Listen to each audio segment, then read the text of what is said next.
చెప్పండి చెప్పండి. ముహూర్తం అయిపోగానే అక్కడ వాళ్తాను. అన్ని ఏర్పాట్లు చేసేసుకోండి. వచ్చేస్తా వచ్చేస్తా. అలా కూర్చోమ్మా. ఆ కొబ్బరి బొండం వారి చేతిలో పెట్టు.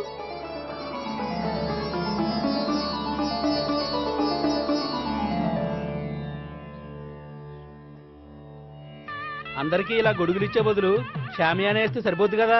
ఇంతకు ముందు 3 సార్లు షామియానా వేస్తే పెళ్లి ఆగిపోయింది. సెంటిమెంటు. సకల కళ్యాణ భాజనం యత్ర జాయతే పురుషస్తమజం నిత్యం ప్రజానిశరణం మరిహే. ఓం హిరణ్యవర్ణాం ఘర్ణిం సువర్ణరజసృజాం చంద్రాం హిరణ్మయీం లక్ష్మీం జాతవేదో మమావహ. ఓం అగ్ని ప్రతిష్టాపన ముహూర్తస్తు ముహూర్తస్తు. ఓం కేశవాయ స్వాహ. ఓం నారాయణాయ స్వాహ. ఓం మాధవాయ స్వాహ. ఓం గోవిందాయ స్వాహ. చదివిన మంత్రాలు చాలు. పెళ్లి కొడుకు రాగానే అర్జెంట్ గా తాళి కట్టించండి. శాస్త్రం ఒప్పుకోదమ్మా.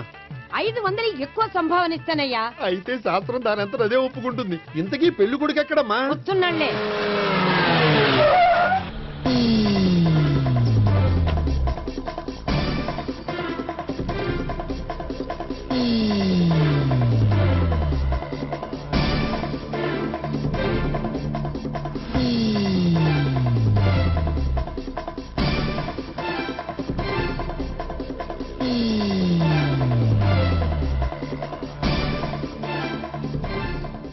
ఏంట్రా పెళ్లి కొడుకుని ఇలా సంఖ్యలేసి తీసుకొచ్చారు? ఒకవేళ టెర్రరిస్ట్ ఏమో.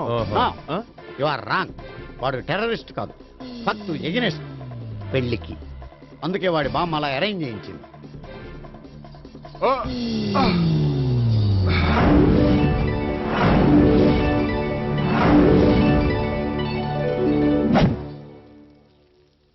బామ్మ, నన్ను పీటల వరకు తీసుకురావచ్చు, కానీ నా చేత తాళి కట్టించలేవు. Yes, you are correct.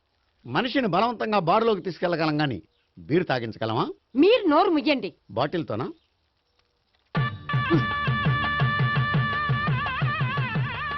అయ్యో, 3 ముళ్ళు మీరు వేసేస్తారేమిటండి? మెల్లో వాడే వేస్తాడులే. శాస్త్రం ఒప్పుకోదు. ఇంకొక 500 ఎక్స్ట్రా ఇస్తాను. నోరు మూసుకో. అయితే ఇంకో 2 ముళ్ళు ఎక్కువేయండి.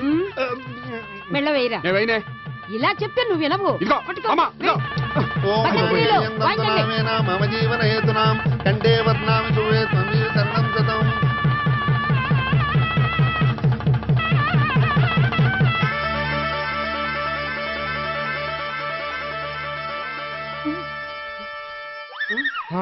అమ్మయ్యా, లేచావా? అదేంట్రా అప్పుడే పెళ్లి బట్టలు మార్చేసావు? పెళ్లి బట్టల అంటే మళ్ళీ కలగన్నావా? నీ పెళ్లి కలలో తప్ప ఇలలో చూసే అదృష్టం లేదు కదరా. పోనీ కల్లో అయినా చూస్తున్నావు కదే. నిజంగా అయితే ఒక్కసారి చూడగలవు, ఒక అమ్మాయితోనే చూడగలవు.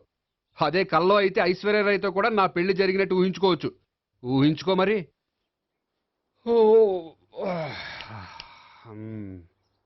ఒరేయ్, ఇంకా ఎన్నాళ్ళు నన్ను ఇలా ఊహలో బతకమంటావురా? నా పెళ్ళయ్యే వరకు. ఎప్పుడురా నీ పెళ్లి ఏది? నాకు నచ్చిన అమ్మాయి దొరికినప్పుడు. అలా అని ఇప్పటిదాకా 25 సంబంధాలు వదిలేసావు. ఒరేయ్, నీకు నచ్చిన అమ్మాయి నేను బతికుండగా దొరుకుతుందంటావా? నువ్వే కాదు, వీడు బ్రతకుండగా కూడా దొరకదు. ముసల్దానికి ఈయనొకరు తోడు. నువ్వు సీరియస్ గా చూసినా సిల్లిగా చూసినా ఇది మాత్రం నిజం. మనకు కావాలనుకున్నది దొరకనప్పుడు దొరికేదాన్నే కావాలనుకోవాలి. నేను అనుకోను. నాకు నచ్చిన అమ్మాయి దొరకపోతే లైఫ్ లాంగ్ ఇలాగే ఉండిపోతాను. ఏమండి, అందం, చదువు, తెలివితేటలు ప్లస్ అనుకువ అన్నీ కలిపి ఒకే అమ్మాయిలో ఎలా దొరుకుతాయండి? అలా దొరికినా ఇలా ఆలోచించేవాడిని అది ఎందుకు చేసుకుంటుంది? 100% చేసుకోదు. Follow me. అబ్బా, అబ్బాబాబాబా, రోజు ఈ పిజ్జాలు, బర్గర్లు, బ్రెడ్ ఆమ్లెట్లు తినలేక వస్తున్నాను. హ్యాపీకి ఇడ్లీ సాంబారు, పెసరెట్టు ఉప్మా చేయొచ్చు కదే. నువ్వు పెళ్లి చేసుకో, అప్పుడు నీకు కావలసినవన్నీ మీ ఆవిడే వండి పెడుతుంది. అదిగో మళ్ళీ పెళ్లి టాపిక్ ఎత్తుంది. అదే రా, నీ చేత 3 ముళ్ళు ఏం చేసి అమెరికా వెళ్ళిపోయి పెద్ద కూతురు దగ్గర సెటిల్ అయిపోతే తను ఇదే కదా తినాలి. అటువంటిప్పుడు నాకెందుకు పెట్టడం? మీ ఆవిడనే తినమను. నీకొక ఐటమ్ నాకొక ఐటమ్ చేసే ఓపిక నాకు లేదు. నోరు పుసుకొని తిను, లేకపోతే పెళ్లి చేసుకో. రే గోపి, గుడ్ మార్నింగ్.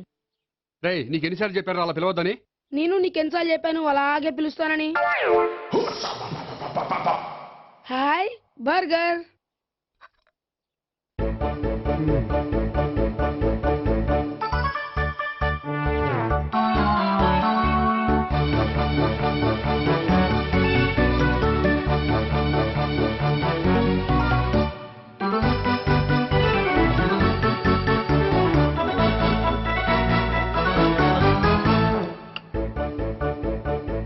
వేడి తిండి తగిలయ్యా.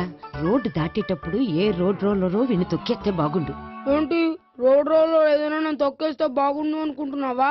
నన్ను ఎవరైనా చుట్టుకుంటే నాకు తెలిసిపోతుంది తెలుసా? ఆ? నీకు ఈ టాలెంటే కాదు ఆ టాలెంట్ కూడా ఉందన్నమాట. ఇంకా చాలా టాలెంట్స్ ఉన్నాయి. రోజు ఇక్కడికొచ్చి తినకపోతే మీ ఇంట్లో తిని రావచ్చుగా. అక్కడ అయ్యాక ఇక్కడికి వస్తాను. ఒరేయ్, బకాసురుని గురించి వినడమే గాని తినడం చూడలేదురా. సన్నా బకాసురుని చూస్తున్నట్టుందిరా. సర్లే నేను ఆఫీస్కి వెళ్తున్నా. ఆ వెళ్ళు. నువ్వు లాగించరా. ఒరేయ్ తినే, తిను, ఇదెందుకు? ఇది కూడా తీసుకో. తినే, మొత్తం తినే, తినే. Good morning Gopi. Good morning. ఏంటి సుబ్బారావు ఇంకా రాలేదా? రాలేదు, నడుము విరిగింది. ఏ కాల్ చేరాడా? కాదు, వాళ్ళ ఆవిడ దగ్గర నోరు జారాడు. ఏమని? రెండో సెటప్ ఉందని. అందుకని నడువు విరగొట్టేసిందా? అవును, నడు ఉంటేనే కదా సెటప్ ఉండేది. Good morning sir. ఇవిగోండి సార్ మీకు వచ్చిన లెటర్స్. ఏంటి గోపి ఇన్ని లెటర్స్? అదే నాకు అర్థం కావట్లేదు.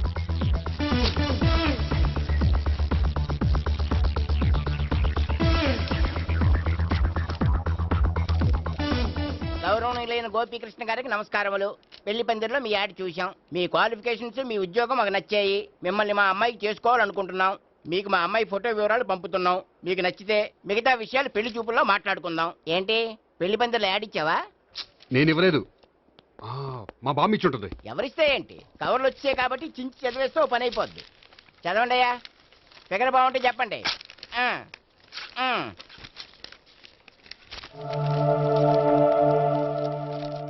పిల్ల పెద్ద బాగోలేదు, నాకు నచ్చలేదు. పేరు అనంతలక్ష్మి, ఊరు అనంతపురం, హైట్ 5.6, వెయిట్ 56, చదువు బిఏ, స్పెషల్ నోటు పిల్లలిద్దరు కోరినంత కట్నం ఇవ్వండి. ఆహా. ఇట్లు Anantalakshmi, ex wife of Choudappa. కలిసి వచ్చే కాలానికి నడిచి వచ్చే పిల్ల పుట్టం అంటే ఇదే. చేసేసుకో, కష్టపడి మళ్ళీ నువ్వు పిల్లల్ని కనక్కర్లేదు. ఆ పని ఏదో నువ్వు చెయ్యి. చెయ్యొచ్చు, కానీ వెంకటలక్ష్మి ఒప్పుకోదు. ఆవిడెవరో? వాళ్ళ ఆవిడ. వీడి అమ్మాయిని చేసుకుంటే ఇంట్లో ఉన్న ఆఫీసులో ఉన్నట్లే ఉంటది. ఏమంటే ఈ ముఖం మన ఆఫీసర్ చుంచు ముఖం చెంచేశ్వరే గారి ముఖానికి దగ్గరలో ఉంది. నమస్తే సార్. మీకు 100 ఏళ్ళు ఆయుష్ సార్. ఇప్పుడే మీ గురించి అనుకుంటున్నాం. విన్నాను, నాకు తెలుసురా నీకు నేనంటే ఎంత అభిమానం. ఏమిటిదంతా? మన గోపికృష్ణకి పిల్ల సెటప్ చేస్తున్నాం. అదే పెళ్లి చేయడానికి. ఓహో, ఏమయ్యా గోపి, ఆఫీస్ ని మ్యారేజ్ బ్యూరో చేసావా? అయినా పెళ్లి పందులో యాడ్ ఇచ్చినోడు ఆఫీస్ అడ్రస్ ఎందుకు ఇచ్చావు? ఆ యాడ్ నేను ఇవ్వలేదు సార్, మా బామ్మ ఇచ్చింది. మీ బామ్మ ఇచ్చిందా మీ తాత ఇచ్చాడు నాకు అనవసరం. ఇంకోసారి ఇలాంటి కవర్స్ ఆఫీస్కి వస్తే నీ ట్రాన్స్ఫర్ కవర్ చేతికొస్తుంది. Mind it. నీతో పర్సనల్ గా మాట్లాడాలి, లోపలికి రా. నాతో మేనేజర్ గారు పర్సనల్ గా మాట్లాడాలట. పర్సనల్ గా కాదు, లోపలికి వెళ్ళి తెలుస్తుంది. ఓ బామ్మా, బామ్మా, ఎందుకు అంత గట్టిగా అరుస్తావు? ఎనర్జీ పోద్ది. మెల్లిగారు. మెల్లగా పిలవడానికి ఇదే సిల్లీ మ్యాటర్ కాదు. సీరియస్ మ్యాటరా? ఏమిట్రా, ఏమైంది? పెళ్లి పందిరిలో నా గురించి యాడ్ ఇచ్చావా? ఇచ్చాను. నాకు చెప్పకుండా యాడ్ ఎందుకు ఇచ్చావు? చెప్తే ఇవ్వనివ్వవు కదరా. ఆహా, అందుకని చెప్పకుండా ఇచ్చేస్తావా? అయినా యాడ్లో ఆఫీస్ అడ్రస్ ఎందుకు ఇచ్చావు? ఈ రోజు నా పెళ్లి ఒక టాపిక్ అయిపోయింది. అందరూ పెళ్లి గురించి సలహా ఇచ్చేవాళ్లే. అలా ఇవ్వాలనే ఆఫీస్ అడ్రస్ ఇచ్చాను. అందరూ చెప్తేనైనా తొందరగా పెళ్లి చేసుకుంటావేమోనని. ఎవరో చెప్పినంత మాత్రం నేను చేసుకోను. నేను చేసుకోవాలనుకున్నప్పుడు, నాకు నచ్చిన అమ్మాయి దొరికినప్పుడు నేనే చేసుకుంటాను. ఎలా? ఒరేయ్, పెళ్ళామంటే నిన్ను బాగా అర్థం చేసుకొని నీ కష్ట సుఖాల్లో పాలు పంచుకునేదిరా. నాకు ఇలాంటి అమ్మాయి కావాలి, అలాంటి అమ్మాయి కావాలంటే ఈ జన్మలో నీకు అలాంటి అమ్మాయి దొరకదు. దొరికినప్పుడే చేసుకుంటాలేవే. వీడిని నాకు అప్పచెప్పి వాళ్ళిద్దరు మాత్రం హాయిగా పైకి వెళ్ళి కూర్చున్నారు. చిన్నప్పటి నుంచి గారాభంగా పెంచినందుకు వీడికి నేనన్నా నా మాటలన్నా లెక్కలేదు. నేను చస్తే గాని వీడికి నా విలువ తెలీదు. అమ్మో, మ్యాటర్ చావుల దాకా వెళ్ళిపోయింది. ఇంకా మనం రంగంలోకి దిగవలసిందే. జామ్.